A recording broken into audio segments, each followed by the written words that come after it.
5 आपके लिए बहुत चेंजेस लेके आता है। नंबर 5 आपके लिए बहुत सारे कॉन्फ्लिक्ट्स भी लेकर आता है, but it is unexpected. It is like कि 5 नंबर ना सबका दोस्त है। न्यूमरोलॉजी में हम यही कहते हैं 5 नंबर का कोई दुश्मन नहीं है, 5 नंबर का कोई एंटी नंबर नहीं है। सो इसलिए 5 नंबर का साल जब भी आता है ना, ये ऑलमोस्ट सबके लिए ही फेवरेबल होता है। ये चेंज लेकर आता है, रिलैक्सेशन लेकर आता है। आफ्टर 4 जब हार्डशिप का हम मिसाल देख लेते तो definitely we need a year जहाँ हम पूरा रिलैक्स कर सकते हैं, जब अपनी फैमिली को, अपने बिजनेस को, अपने करियर को टाइम दे सकते हैं। So this is the year जो आप रिस्क लेना चाहते हैं, दिस इज द ईयर कोई नई एक्टिविटी करना चाहते हैं, कीजिए। दिस इज द ईयर आप रिलैक्स कर सकते हैं अपने काम में भी, अपने बिजनेस में भी। But again I am telling you guys, ये टाइम ऐसा चल रहा है, just jump into whatever you want to do. And ये अगर 5 है तो definitely luck will be on you. Now let's move to number 6।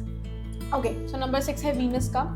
Venus मतलब हो गया आपका कंफर्ट, लग्जरी, घर, शादी, न्यू बिगनिंग्स ऑफ एनीथिंग, घर प्रवेश करना, नया घर करना। इनफैक्ट घर डेकोरेट करना भी 6 नंबर के अंदर फॉल करता है। So if 6 is your personal year, I would say go ahead and do whatever, जो भी लग्जरी से रिलेटेड कुछ है कर लीजिए। घर चेंज करना है कर लीजिए, शादी करना है कर लीजिए, घर डेकोरेट करना है कर लीजिए, किड्स कर लीजिए, कुछ भी। 6 नंबर आपके फेवर में जाता है। तो अगर आप 6 नंबर है या आपका पर्सनल नंबर है, तो मैं आपको बोलूँगी कि ये साल आपको पैसा भी ला कर देगा। ये साल आप चीज़ों को होता हुआ, कोई भी चीज़ जो अटकी हुई है ना, आप देखोगे वो चीज़ आपकी हो रही होगी, वो चीज़ आगे बढ़ रही होगी, स्पीड में आगे बढ़ रही होगी आपके लिए। 6 नंबर लोगों के पर्सनल ईयर में ये लेकर आप मूव ऑन टू नंबर 7। अगर आपका पर्सनल नंबर ईयर 7 है, guys this is the time you invest more inside. जैसे फॉर एग्जाम्पल बाकी सारे नंबर्स में मैंने आपको बाहर आप इन्वेस्ट कर रहे हो, बाहर आप रिस्क ले रहे हो, बाहर आप कुछ करना चाहते हो उस चीज़ के लिए। But when is the time when we go inside, it is in the number your 7, जब नॉलेज, स्पिरिचुअलिटी, पूजा पाठ या किसी भी तरह की चीज़ जिससे आप अपने अंदर झांकना शुरू करते हो। जब 7th ईयर चल रहा होता है ना लोगों का, लोग सबसे ज़्यादा स्पिरिचुअलिटी तब यूज़ करते हैं। लोग सबसे ज़्यादा मटेरियल लाइफ से थोड़ा सा डिस्कनेक्ट होके ना अपने ऊपर इन्वेस्ट करने लग जाते हैं, जिससे वो अपने लाइफ में ग्रो करते हैं। सो आई वुड से कि ठीक है, जब 7 नंबर आएगा आपका, 7th ईयर आएगा पर्सनल ईयर में, आप तब करो। वाई नॉट, आप एवरी ईयर करो, बट डेफिनेटली 7th ईयर में ये सबसे ज़्यादा होगा। लाइफ आपको कराएगी क्योंकि वो एनर्जी सबसे ज़्यादा अवेलेबल होती है उस टाइम पे। और जनरली 7 नंबर को हम डिसअपॉइंटमेंट का नंबर भी कहते हैं। केतु है, अटैचमेंट है, तो हम एक डिसअपॉइंटमेंट का नंबर भी कहते हैं। But don't get disheartened by listening to it. मैं भी 7 बॉर्न हूँ, बट लेकिन 7 नंबर जहाँ आपको डिसअपॉइंटमेंट दे रहा है ना, वो वहाँ आपको कुछ सिखाना चाह रहा है, वहाँ आपको किसी चीज़ से डिटैच करना चाह रहा है। सो अगर आप उन चीज़ों पर ध्यान दोगे इस साल, you will grow more like shoot. क्योंकि केतु भी आपको जो सिखाने आता है, अगर आपने वो लर्न किया ना, बैंग ऑन, आपकी लाइफ बहुत स्पीड में आगे जाती है। Now let's move on to number 8।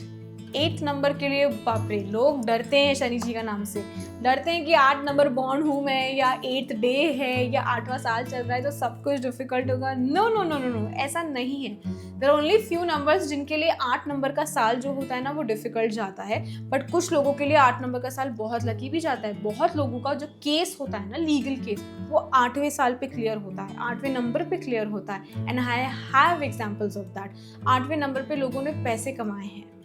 सो आप अगर अपना 8th ईयर बहुत अच्छा चाहते हो, देन ये टिप एंड ट्रिक को प्लीज़, मतलब सिर्फ बड़े बड़े शब्दों में लिख लो। अगर आपने कैलकुलेट करके देखा है कि आपका आने वाला है, तो उसके ठीक पहले वाला जो साल 2027 आपका 8th ईयर हो रहा है, तो मतलब ये साल 2026 आपके लिए 7th ईयर होगा। इस साल जितनी काम मेहनत कर सकते हो ना, करिए।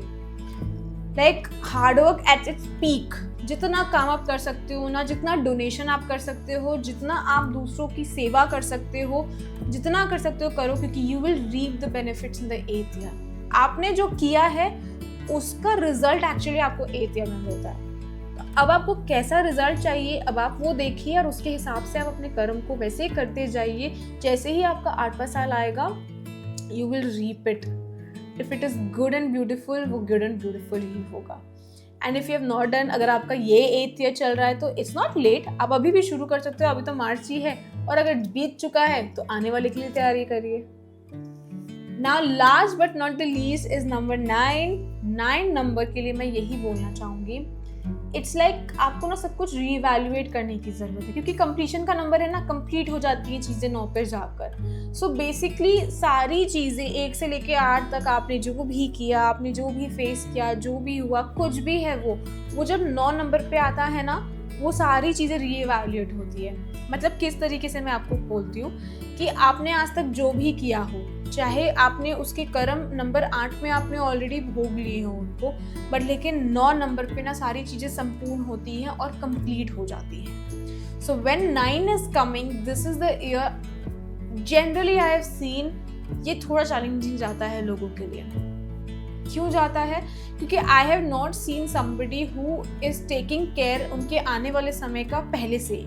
मतलब उनका 9वां साल आने वाला है तो वो पहले ही 2-3 साल, 3 साल, 4 साल से पहले ही तैयारी शुरू करें, क्योंकि इमोशनल टर्बुलेंस भी बहुत होता है 9 नंबर में। मंगल का साल है ना, गुस्सा, अग्रेशन बहुत ज़्यादा होता है। तो मैं 9 नंबर के लिए यही बोलूँगी, पेशेंस, साइलेंस, जितना कर सकते हो दूसरों के लिए करो। जितना आपने अपने खाते में अच्छे कर्म जमा करके रखे होंगे ना, आप उसका एक्चुअली गुड रिजल्ट जो बोलते हो ना, आप 9 नंबर में ज़्यादा उसको महसूस कर पाओगे।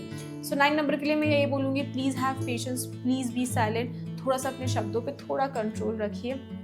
इसे जनरली एक ऑडिट ईयर भी कहते हैं, पर एक आम भाषा में मैं कहूँ तो इट्स अ रीइवैल्यूएटिंग ईयर। ओके, सो आपका क्या नंबर था, आपका कौन सा पर्सनल ईयर चल रहा है, प्लीज़ मुझे इसे कमेंट करके नीचे बताइएगा।